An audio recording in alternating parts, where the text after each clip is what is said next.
Can't have tariffs on one side and not the other. I still stand by what I say. Dollar for dollar, tariff for tariff. They understand strength, not weakness. I'm praying that everything's going to go fine. But if it doesn't, I got to ask the people, do you trust President Trump? I don't. Joining me now in the group chat, Aaron Blake, CNN senior political reporter, Daniel Coe, former deputy and special assistant to President Biden, and Kristen Soltis Anderson, CNN political commentator and Republican strategist and pollster. Kristen, I'm sorry, I have to come to you as a pollster and as someone who's looking at this. You just heard someone say, do you trust President Trump on this? I don't.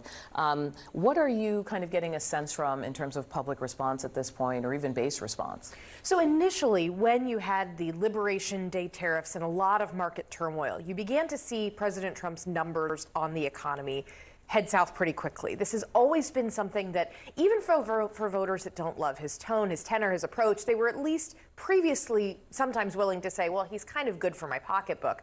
As of April, that really began to change.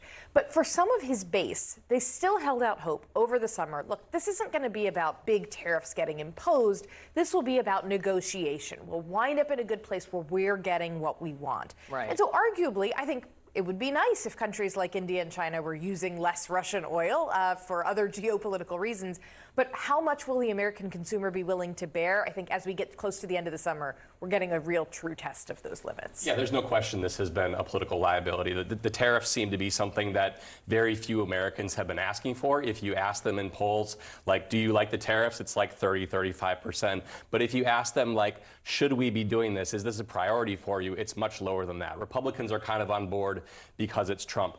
But he has a long leash because of that. If you look at the Republicans and their views of this, they also trust the strategy behind this. Overwhelmingly, they think this is going to be a good thing long term. I feel like you've also written about it as leverage, that fundamentally it has been effective in a thing that Trump enjoys, which is like making people come to him to negotiate. Yes, and Trump loves that. That's what he's all about. And I think it has been effective to some degree. We've seen announcements of certain trade deals that are pretty low on details, haven't exactly panned out the way that Trump has presented them necessarily.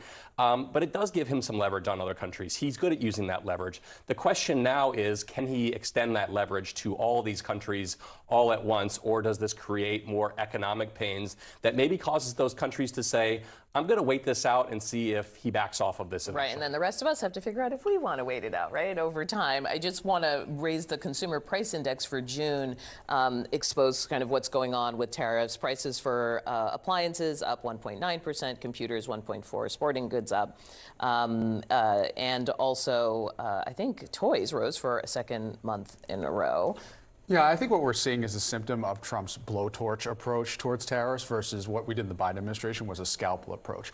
There are certain industries that need protection in the Biden administration. For example, we put a tariff on solar panels to make sure that domestic production was more competitive.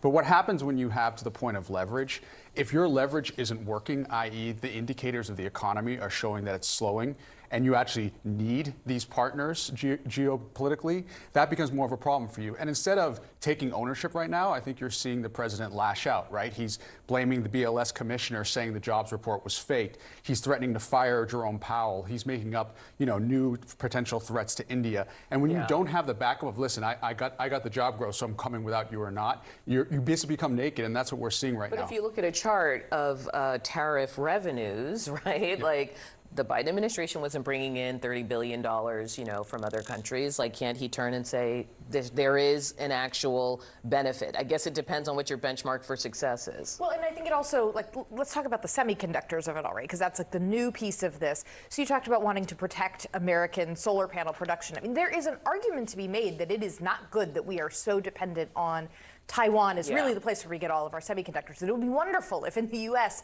we were able to produce more of them. At the same time, until that production is there, what's going to happen to American consumers, our ability to compete in the AI race where we're so all sorts of things where we're really dependent on these semiconductors. There's a lot of trade-offs there that may, I think, presents a massive political risk to the president. And those tariffs are only good if you're able to show that it's not affecting prices to consumers, right? The reality is most Americans will see the tariffs manifested as a tax. Once you're seeing the indicators the way it is right now, I think Trump realizes that that is going to be manifested and seen by consumers and by people, and that's bad news for America.